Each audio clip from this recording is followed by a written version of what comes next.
We begin with tariff whiplash. A federal appeals court has temporarily reinstated President Trump's levies on dozens of countries around the world. Now, in back-and-forth rulings, the appeals court granted the Trump administration an administrative stay after a federal trade court ruled Trump could not use emergency powers to impose tariffs. Basically, this means Trump's tariffs are back on for now.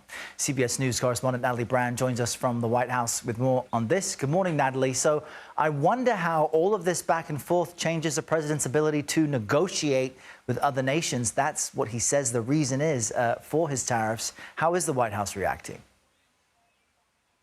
Good morning, Errol. Well, the White House is responding to that appeals court decision as a positive development, but obviously this is going to continue to play out in court. And the White House also saying that regardless of the ongoing litigation, it will continue to use all tools at the president's disposal to carry out his trade and tariff policy. Trade advisor Peter Navarro was pressed on whether the administration has a plan B. Take a listen.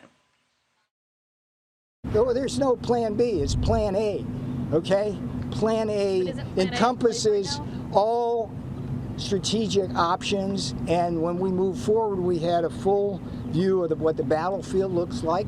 We are not naive about rogue justices in the judiciary and Democrats filing lawsuits.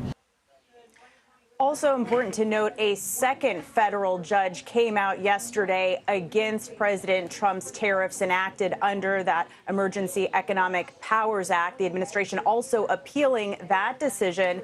You know, the White House continues to call this judicial overreach, but in the press briefing yesterday, Caroline Leavitt seemed to allude to the fact that this could potentially impact negotiations, you know, saying that the judge's decision is undermining the credibility of the United States on the world stage. At the same time, the administration trying to downplay the impact on negotiations, saying that talks are continuing, but really everyone kind of in wait-and-see mode as this plays out in court, Errol. Yeah, and we'll have more on this later in the hour. And also, Natalie, today is Elon Musk's last day with the Trump administration. The Tesla CEO not bowing out quietly, though. He's taking interviews, holding this press conference with the president today. What is he saying?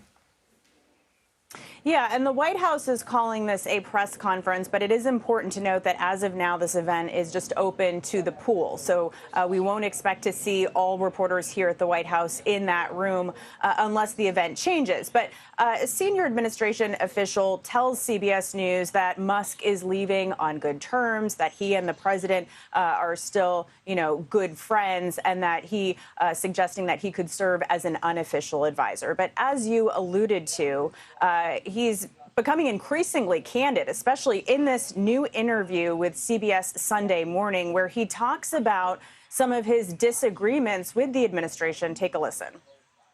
You know, it's not like I agree with everything the administration does. So it's like I agree with much of what the administration does, but we have differences of opinion. You know, there are things that I don't entirely agree with.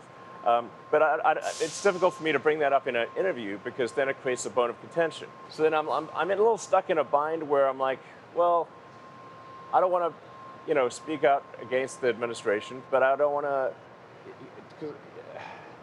I also don't want to take responsibility for everything the administration is doing.